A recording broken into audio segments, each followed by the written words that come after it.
يا أيها الذين آمنوا اتقوا الله وابتغوا إليه الوسيلة وجاهدوا في سبيله لعلكم تفلحون. وقال النبي صلى الله عليه وسلم من خرج في طلب العلم فهو في سبيل الله حتى يرجع. صدق الله وصدق رسول الله صلى الله عليه وسلم. Hadratil mukarramun wal asatid wabil khusus yang sama-sama kita hormati, guru saya, sahabat saya al-mukarram Bapak Kiai Haji Lili Gojali, segenap pengurus Masjid Agung Al-Barakah, hadirin wal hadirat rahimakumullah yang dimuliakan oleh Allah Subhanahu wa taala. Puji syukur kita panjatkan kepada Allah Subhanahu wa taala atas nikmatnya. Siang ini masih dalam keadaan sehat walafiat, panjang umur, sehingga Allah masih begitu sayang dengan kita, masih diberi kesempatan kita untuk melaksanakan daripada kewajiban kita, itu sholat zuhur dengan berjamaah. Harapan kita sebagai hamba Allah, semua ibadah kita tentunya ingin diterima oleh Allah Subhanahu wa taala. Salawat serta salam semoga tercurah kepada baginda Rasul Nabi Muhammad sallallahu alaihi wasallam. Mudah-mudahan kita sebagai umatnya mendapatkan syafaatnya di yaumil qiyamah nanti, amin ya rabbal alamin. Hadirin wal hadirat rahimakumullah, sejenak kita berpikir, karena Allah ciptakan kita diberikan akal. Ada 3 unsur yang Allah berikan di dalam kehidupan kita. Yang pertama, Allah berikan ruh sama kita. Yang kedua, Allah berikan akal sama kita. Yang ketiga, Allah berikan kita jasad atau fisik yang ada. Untuk apa kita sebetulnya dalam kehidupan kita? Apa tujuan kita dan mau kemanakah kita dalam hidup ini? Setiap manusia, siapapun dia, apapun jabatannya, berapapun banyak kekayaannya, apakah itu Islamkah dia, non-Islamkah dia, ketika kita tanyakan apa tujuan hidupnya, tentunya jawabannya ada sama kita. Jawaban itu tidak lain ketika kita ditanyakan mau apakah kita hidup. Tidak lain jawabannya adalah ingin keberuntungan hidup ketika hidup di alam dunia, terlebih-lebih kehidupan kita nanti kembali kepada di alam akhirat, yaitu alam kubur. Karena di alam kubur itulah kita kekal abadi dalam kehidupan kita. Dunia bakal kita tinggalkan dalam kehidupan kita. Oleh karena itu tujuan kita ingin meraih keberuntungan. Siapa yang tidak mau beruntung dalam hidupnya? Ketika hidup di alam dunia, kita sudah punya motor, pengen punya mobil. Kita sudah punya mobil, bahkan pengen kita ganti mobil apa yang terbaru. Karena kita punya kemampuan, Allah amanatkan rezeki sama kita. Itu kebahagiaan yang kita ingin raih. Apakah kebahagiaan itu hanya di alam dunia saja? Tidak, tentunya. Karena kehidupan ini ada bagian-bagiannya. Saat ini kita masih ada di alam dunia, tapi tidak terlepas, kita tidak tahu kapan kita akan dipanggil menghadap Allah Subhanahu wa taala, dan itu pasti adanya. Wa ma ja'alna li basari min qablikal khulda apa imittahumul khalidun. Kami tidak menjadikan hidup ini kekal abadi bagi seorang pun. Artinya siapa yang hadir di sini, yang di luar sana akan kembali dipanggil oleh Allah Subhanahu wa taala. Kita punya tujuan dalam hidup, ingin keberuntungan. Oleh karena itu, kalau ingin mendapatkan keberuntungan dalam kehidupan kita, apakah itu dalam keberuntungan dalam dunia, apakah itu keberuntungan terlebih-lebih dalam akhirat, maka ikuti konsep yang Allah berikan. Kalau pengen hidup beruntung, maka ikuti konsep yang Allah berikan sama kita. Apa dasarnya, saudara, bapak? Al-Quran. Karena Al-Quran adalah pedoman kita, yang menjadi acuan buat kita, menjadikan rujukan buat kita dalam kehidupan kita. Ingin apapun itu, ingin keberuntungan apapun itu, hanya mengikuti daripada apa yang diajarkan, diperintahkan oleh Allah, yaitu dengan Al-Quran. Orang yang tidak yakin dengan Al-Quran termasuk orang yang kufur, orang yang kafir dalam kehidupan. Maka kalau kita yakin dengan Al-Quran, ikuti apa yang dikonsep oleh Allah. Konsep kehidupan kita berbeda. Saya dengan Ustadz Kiai Ghazali lain konsep dalam kehidupan. Tapi ketika kita mengikuti konsep keberuntungan kita untuk alam akhirat, tentunya satu konsep itu dari siapa? Allah Subhanahu wa ta'ala. Apa konsepnya? Yang diberikan oleh Allah, ayat yang saya bacakan tadi. Ya ayyuhalladzina amanu taqullaha wabtagu ilaihil wasilah wajahidu fi sabilihi la'allakum tuflihun.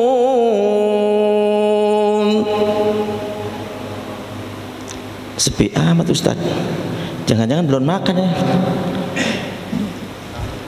Belum makan jangan-jangan ini. Ya ayyuhalladzina amanu taqullah, hai orang-orang yang beriman. Kalau kita merasa orang yang beriman dipanggil, dikasih konsep oleh Allah, ittaqullah, disuruh kita bertakwa kepada Allah Subhanahu wa taala. Satu ini kita bahas dulu. Sejauh mana ketakwaan kita kepada Allah? Mengaku beriman sebagai orang yang beriman, tapi sejauh mana ketakwaan kita, rasa takut kita kepada Allah Subhanahu wa taala? Sudahkah kita betul-betul rasa takut kita kepada Allah? Sebuah contoh. Orang yang merasa takut kepada Allah, dia tidak pernah akan berani meninggalkan ibadah, dia tidak akan pernah berani meninggalkan sholat, dan tidak akan berani dia meninggalkan majlis taklim. Itu orang yang takut kepada Allah. Kemudian orang yang berani yang bagaimana? Orang yang berani kepada Allah, orang yang menantang Allah. Ketika dia mengaku iman, disuruh bertakwa kepada Allah, disuruh takut kita kepada Allah, tapi sudah sejauh mana rasa takut kita kepada Allah? Sebuah contoh, seorang muslim, orang beriman kepada Allah, tapi keyakinannya tidak sesuai apa keyakinan yang ada dalam jiwanya. Apa itu? Ketika ada kesulitan, ketika ada kesusahan, ketika ingin jabatan, ketika ada ingin sesuatu, dia beralih dari Allah, dia minta, dia percaya dengan sesuatu. Apa itu sesuatunya? Banyak terjadi sesuatunya itu. Di antaranya salah satunya adalah orang ngaku beriman, tapi dia masih saja percaya dengan dukun-dukun, masih percaya dengan paranormal. Lalu di mana keimanan kita, ketauhidan kita, rasa takut kita kepada Allah? Masih saja kita berani berbuat musyrik. Maka keimanan kita, ketakwaan kita tidak akan terbentuk kalau kita mengaku beriman, masih saja kita masih percaya dengan hal-hal yang lain. Wa'budullaha wa la tusyriku bihi syai'an. Sembahlah Allah dan janganlah kamu memusyrik dengan sesuatu. Hati-hati saudara, iman kita tidak akan diterima kalau kita masih saja berani berbuat musyrik kepada Allah. Na'udzubillah. Hati-hati. Karena perputaran zaman, perkembangan zaman yang luar biasa, bermacam-macam kehidupan ini, tantangan iman luar biasa. Salah satu yang saya contohkan, sebuah bentuk ketika kita mau usaha, kita mau naik jabatan, ketika kita ingin jadi apa yang sekiranya memang itu menjadi karir tertinggi, tapi kita masih saja menggunakan hal-hal yang sifatnya tidak sesuai dengan aturan Islam yang diajarkan oleh tauhid kita, yang diajarkan oleh ilmu tauhid kita. Sandar, masih bersandar kepada yang lain. Na'udzubillah. Buang jauh-jauh kalau pengen hidup beruntung dunia dan akhirat. Pasrahkan diri kita hanya kepada Allah. La haula wa la quwata illa billahil aliyil azim. Itu penting dalam kehidupan kita sebagai orang yang beriman, yang ngaku beriman kepada Allah. Sandarkan kehidupan kita, kematian kita, apapun yang kita jalani dalam kehidupan di alam dunia ini, sandarkan kita hanya Allah Subhanahu wa taala. Pasrahkan diri kita hanya kepada Allah Subhanahu wa taala. Tapi kalau masih saja bersandar dengan yang lain, na'udzubillah, berarti itu orang termasuk yang ngaku beriman tapi dia menantang Allah Subhanahu wa taala. Jadi takwa ini bukan hanya sekedar kita omongkan saja, akan tetapi sebuah bukti sejauh mana bersandarnya kita kepada Allah betul-betul khairihi wasarihi minallahi ta'ala. Itu dalam rukun iman yang kita yakini dalam kehidupan. Itu konsep yang pertama yang Allah berikan. Murnikan hati kita, murnikan jiwa kita dalam kehidupan kita, hanya keyakinan kita kepada Allah. Jangan sampai kita bersandar dengan sesuatu. Buang jauh-jauh itu. Itu konsep yang pertama yang Allah berikan kepada kita. Yang kedua, wabtagu ilaihil wasilah. Allah ciptakan kita dalam muka bumi ini, Allah jadikan kita di alam dunia ini. Wabtagu ilaihil wasilah. Disuruh kita, diperintahkan kita untuk mencari jalan bagaimana caranya mendekatkan diri kepada Allah Subhanahu wa taala. Dengan murni, dengan rasa takut kita, maka cari jalan menuju surganya Allah, menuju ridhonya Allah Subhanahu wa taala. Dengan apa? Dengan ilmu yang diajarkan oleh Allah, ilmu-ilmu yang diberikan oleh Allah melalui guru-guru kita, melalui kiai-kiai kita, melalui habaib. Amalkan bagaimana caranya mendekatkan diri kita kepada Allah. Di antaranya salah satu kita adalah kita sholat berjamaah. Ini salah satu cara kita untuk mendekatkan diri kita kepada Allah Subhanahu wa taala. Apalagi taklim. Bagaimana dengan ajaran Rasulullah? Maka dekatkan diri. Rasulullah tidak pernah berhenti untuk sholat sunat tahajud. Tidak pernah terlepas. Satu malam pun tidak pernah dia tinggalkan. Itu salah satu mendekatkan diri kita kepada Allah. Zikir kepada Allah, itu pun salah satu mendekatkan diri kita kepada Allah. Zikrullah tanzilur rahmah. Dengan berzikir kepada Allah, dengan mengingat Allah, maka mendapatkan rahmat dari Allah Subhanahu wa taala. Apakah rahmat itu ketika di alam dunia? Apakah itu rahmat ketika nanti kita kembali kepada alam kubur? Rahmat itu akan diberikan oleh Allah Subhanahu wa taala. Pertanyaan buat kita, sejauh mana pendekatan kita kepada Allah? Terkadang kita jauh lalai. Mohon maaf saudara. Sini sebuah gambaran saja, sebuah kiasan. Saudara harus berpikir, hari ini kita sholat zuhur di sini. Seandainya tadi jam 11 lewat 20 menit kita ada tender di daerah Cilengsi dengan kita jual tanah 5 hektar dengan keuntungan karena kita sebagai calo, kemudian apa yang kita lakukan? Andai kata di sini ada majlis taklim, di sana ada pembeli mau beli dengan keuntungan 1 meter 100.000 kali 5 hektar, berapa jumlah keuntungan kita? Saya tanya saudara, kira-kira kita ngaji dulu apa kesonoh dulu kira-kira? Coba pikir dah. 100.000 kali 5 hektar berapa itu untungnya? Di sini sudah mau azan. Kira-kira kita sholat dulu apa kesonoh dulu? Pikir dah. Ini kayaknya diem bingung ini jawabnya. Kayaknya mah kesonoh dulu. Kenapa? 100.000 kali 5 hektar berapa duit itu duitnya? Kalah sama dunia urusan kita dibanding kita mendekatkan diri kita kepada Allah. Betul nggak kira-kira begitu? Ya Allah ya Rabbi. Makanya sejauh mana kita rasa takut kita? Di dalam hadis kursi dikatakan, wa malakini wa huwa yakhafuni ajnabtuhu nari. Barang siapa yang menemui aku, kata Allah, maka dalam keadaan takut kepadaku, maka aku jauhkan dia dari api neraka. Amin ya rabbal. Nah maka dari itu ayo hubungan kita sambung terus kepada Allah. Jangan berhenti. Ketika kita masih sehat, kita masih kuat, manfaatkan. Jangan kita lepas dari taklim, jangan lepas kita daripada berzikir kepada Allah. Lakukan itu dalam kehidupan kita, karena hidup ini cuma satu kali dalam kehidupan kita di alam dunia. Setelah kita kembali kepada Allah, apa yang kita lakukan? Sudah tidak ada lagi yang kita lakukan kecuali kita membawa daripada amal baik, amal ibadah kita kepada Allah Subhanahu wa taala. Pertanyaannya, sudah siapkah kita untuk menghadap Allah Subhanahu wa taala? Coba pikirkan teman-teman. Yang terakhir, yang ketiga, wajahidu fisabilihi. Kalau ingin beruntung dalam kehidupan kita, wajahidu fisabilihi. Allah ciptakan kita, Allah hidupkan kita di alam dunia, bukan hanya sekedar hidup, bukan hanya sekedar diciptakan begitu saja, tapi wajahidu fisabilihi. Disuruh kita sebagai orang Islam, ini kewajiban, bukan hanya kewajiban ustadz, para kiai, para habaib, tapi ketika kita masuk sebagai Islam, agama yang kita anut dalam kehidupan kita, mengaku beriman kepada Allah, punya tugas untuk memperjuangkan agamanya Allah Subhanahu wa taala. Pertanyaan buat kita, sudah sejauh mana nih berjuang kita di jalan Allah? Sudah sejauh mana kita berjuang di jalan Allah?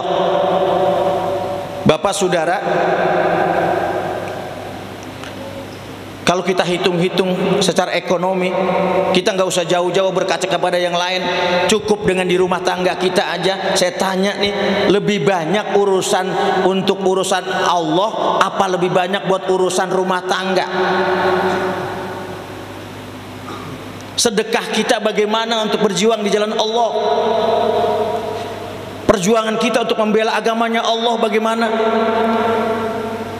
Pemikiran kita, tenaga kita, rezeki kita yang Allah berikan, Allah amanatkan sama kita, sudah sejauh mana kita kontribusikan untuk di jalan Allah? Karena semua itu bakal ditanyakan oleh Allah Subhanahu wa taala. Rezeki yang Bapak diberikan oleh Bapak, oleh Allah kepada kita, semua rezeki ditanyakan nanti, dikemanakan itu rezeki, untuk apa itu rezeki yang Allah berikan. Karena ketika kita kembali ke alam kubur, kita ditanyain itu semua. Makanya jabatan apa yang kita miliki di alam dunia ini berbeda semua. Masing-masing punya jabatan, masing-masing punya tingkatan, dan kekayaan pun Allah berikan berbeda. Tapi tujuannya bagaimana? Kontribusi untuk apa dikontribusikan? Ini yang penting dalam kehidupan kita. Kalau kita ingin beruntung, maka berjuanglah. Selagi Allah berikan rezeki sama kita, berikan yuk kepada siapa yang membutuhkan. Apakah itu sarana ibadah, apakah itu para du'afa, apakah itu para yatim, maka itu menjadikan satu perjuangan buat kita untuk mensiarkan agamanya Allah Subhanahu wa taala. Terkadang kita, ya Allah, buat urusan nanggap sesuatu, nanggap organ tunggal, berani kita. Urusan-urusan yang sifatnya hanya hambur-hamburkan uang, kita berani kita. Tapi untuk Allah kadang-kadang kita takut, saudara. Apa yang kita cari sebetulnya dalam hidup ini? Makanya pulang dari sini, nanti pulang ke rumah, kalau ada rezeki bagi tuh yatim tetangga kita.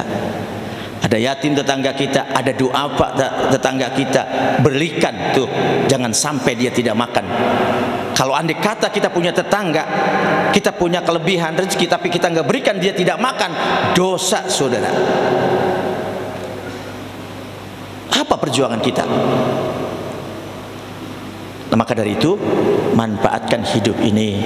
Kalau pengen beruntung hidup kita dunia dan akhirat, manfaatkan. Yang pertama, ketakwaan kita, kita koreksi, kita evaluasi koreksi kita. Kita evaluasi diri kita, sejauh mana rasa takut kita kepada Allah Subhanahu wa taala. Yang kedua, sejauh mana hubungan kita kepada Allah. Apakah lebih banyak lontang-lantungnya, jalan sini jalan sono, dibanding kita berzikir kepada Allah, dibanding kita baca Quran, dibanding kita mengingat Allah. Yang ketiga, sudah sejauh mana kita pikirkan kehidupan kita, sejauh mana perjuangan kita memperjuangkan agamanya Allah Subhanahu wa taala. Hadirin jamaah rahimakumullah, di akhir ayat itu la'allakum tuflihun. Allah nyatakan agar supaya kamu mendapatkan keberuntungan. Keberuntungan di mana? Keberuntungan ketika kita menghadap Allah Subhanahu wa taala. Oleh karena itu, mudah-mudahan pulang dari sini keimanan kita meningkat, maka kemudian apa yang kita lakukan?